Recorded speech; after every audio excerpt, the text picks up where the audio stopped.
Welcome to this little commissioning 101, where we're going to look into the OPR, the Owner's Project Requirements, one of the most important documents in the commissioning process. My name is Thomas Jarløv, and I'm the founder and CEO of CxPlanner, a commissioning-based platform to manage everything within the commissioning process.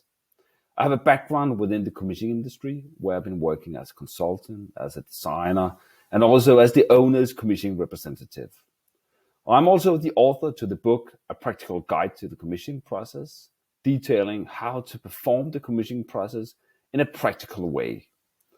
For now here, I'm representing CxPlanner, browser-based commissioning software, and we're going to look into the OPR. So hold tight. So for this little presentation here, I have three areas we're going to dive into. The first one is, what is the OPR? So what is it? And then we're going to look into some examples of OPR items, some good and some bad ones. And then in the end, we're going to look at how to develop the OPR. So when you are the commissioning authority, how to develop the OPR document. We're going to dive into it. So let's take a look at the first slide here. So what is commissioning? The commissioning process is a quality-focused process for enhancing the delivery of a project by achieving, validating, and documenting the performance of the facility elements in meeting the objectives and criteria of the owner. So that is what the commissioning process is about. But as you can see here at the bottom, I have made some text with bold: objectives and criteria of the owner. That's the important part here, because that is actually our OPR. So this text here describes that the commissioning process is a process which is used to validate that some objectives and criteria set by the owner is also what you get in the final project. Let's take a dive deeper here. The OPR. As seen here, I have drawn four phases. The first phase, the pre-design. The second one, the design. The third one, the construction, and then the occupancy. This is just to illustrate that when we have a project, it can be divided into different phases. The first phase is the pre-design. That is in the start, the initial phase. That is before we start the design of the project. We're only going to plan what is the project about. Then when we're going to the design phase, we're starting to develop or create the project documents, develop the drawings, design, how should the project be built, what is included in it. Then we're going to the construction phase. It is in the construction phase when we are building the project. So that is where we are on site, ensuring that everything is built and set up correct. And in the end, we're also going to test everything. Then in the last phase, the occupancy, also called the occupancy and operations phase, that is where we're taking the building from the construction phase, made a handover, and started to use the building. So that is where all our users is coming into the facility, and our operation and maintenance staff is doing the O&M on the project. Throughout all of these phases, we use the OPR. You start to develop the OPR in the initial pre-design phase, and then it follows you through the whole project and also into the operations phase. Because, as stated on the previous slide, the commissioning process is all about validating and ensuring that we are in compliance with the OPR.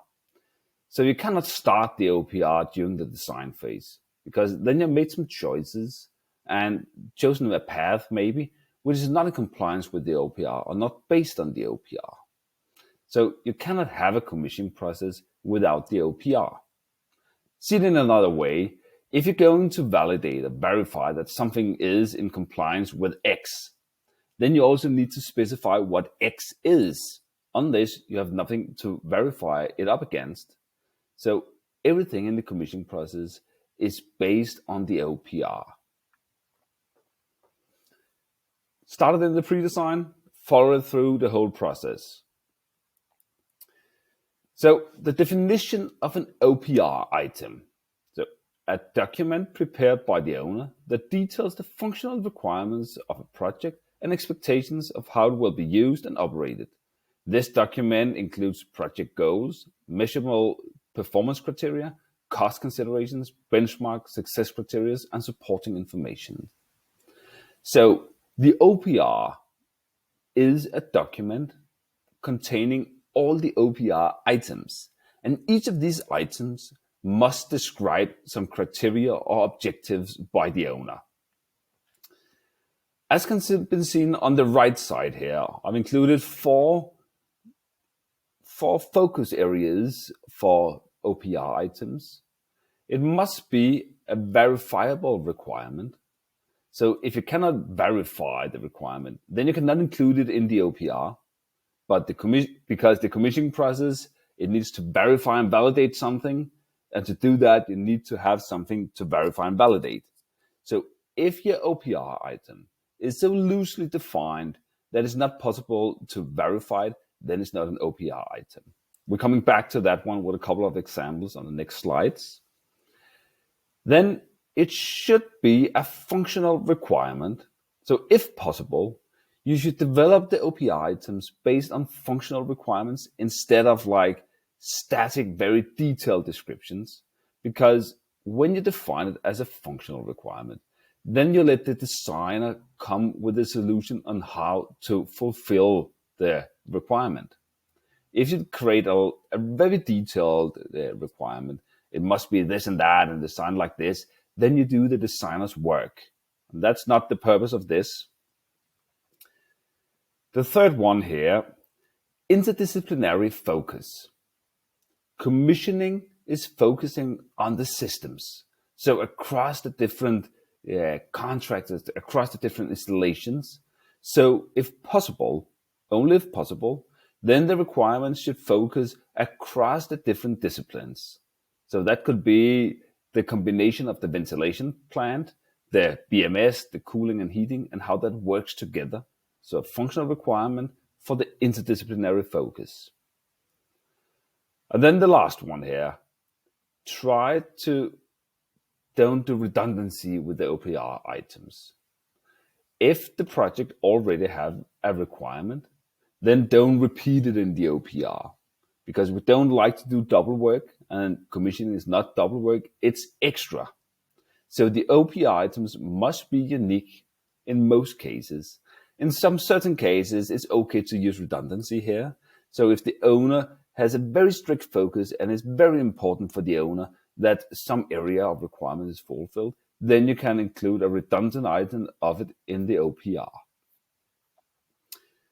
The next couple of slides here has some examples on some OPR items. The first one here, and to illustrate, this is a bad OPR item, so don't repeat this in your project. All measuring outlets in the cooling unit must be located so that the operating staff can easily access them. Well, I guess you get the content of this. We want to ensure that the operating staff, the O&M staff, easily can use these outlets. So that is also what I'm reading here. But it's because I want to understand it in this way.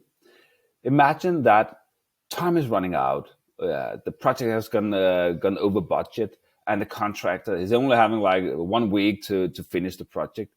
When the contractor is reading this requirement here, then he might not read it as good for the O&M staff as I read it, because he has another situation, or he might just have another way of reading and understanding what easily access means. So you have to be more specific in the OPR item.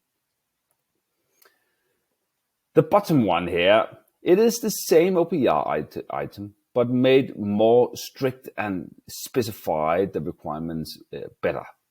So all measuring outlets in the cooling unit must be accessible without aids and have a maximum height above the floor of 1.8 meters.